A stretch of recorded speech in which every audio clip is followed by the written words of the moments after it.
On Your Side at 10 starts now. Good evening, and thanks for joining us. I'm Guy Atchley. I'm Whitney Clark in for Stella. A sheriff's department shaken by internal turmoil for more than a year and a half now. Sheriff-elect Mark Napier is only 1 month away from taking over and making big changes, beginning at the top. Last month, Napier unseated Sheriff Chris Nanos, appointed to that position over a year ago by the Board of Supervisors, when Clarence Dupnick stepped down before his term ended. But within a year, alleged corruption led to an FBI investigation that resulted in an indictment of Nanos' second-in-command, Chief Deputy Chris Radke. 9 on Your Side's investigative reporter Valerie Cavazos sat down with Sheriff-elect Napier to talk about what he plans to do to restore the community's confidence in how the Sheriff's Department is run. A fractured sheriff's department in the second largest county in Arizona, alleged corruption within senior command, and the FBI probe into the misuse of $500,000 in federal funds that's still not over.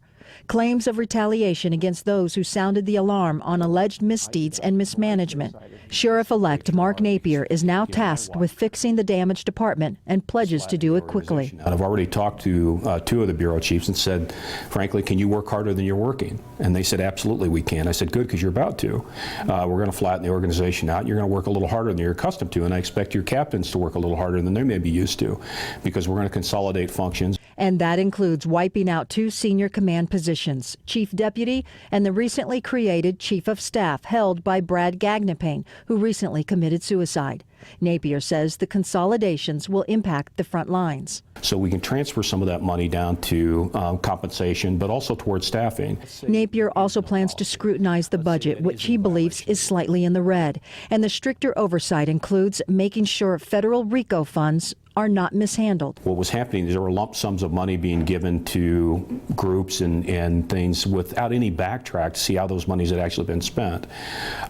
This will be incredibly tighter. As Napier tries to remove the dark cloud over the department, he still has to deal with the FBI investigation, an upcoming trial. After I assume office, I believe that at some point they'll probably reach out to me and let me know more about what's going on and how those things may impact the department in the future. Meantime, Napier will look to ferret out those on his staff who contributed to the turmoil within the department. So I cannot turn a blind eye to misconduct that may have occurred before I got there and just say, okay, it's a fresh start. Well, no, it's not a fresh start. So we have an affirmative responsibility to look backward to see if there was grievous misconduct prior to me taking office.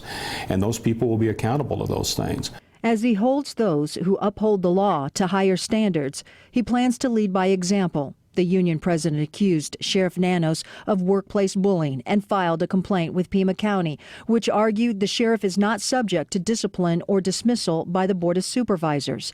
That issue raised the question, then who holds the sheriff accountable regarding claims made against him by department staff? I'm going to hold myself to a very high standard, and the administrative processes by which the county chooses to hold elected officials accountable is really a decision that they're free to make.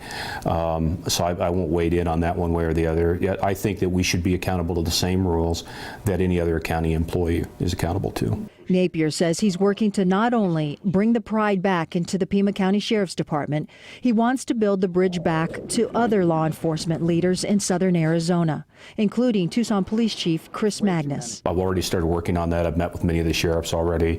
I've met with Magnus a couple of times. And I think there's tremendous opportunity for better cooperation there, and that's something we need to jump on while the iron's hot. What's the response from the other? It is so overwhelmingly positive. Napier takes the oath of office January 3rd and plans to do one thing before that day. Tell my wife she won't see me very much. Because he has a ton of work to do. Valerie Cavazos, KGUN 9 on Your Side. The Tucson City Council has voted to temporarily stop destroying guns seized by police, but will continue to fight the state. Now the Arizona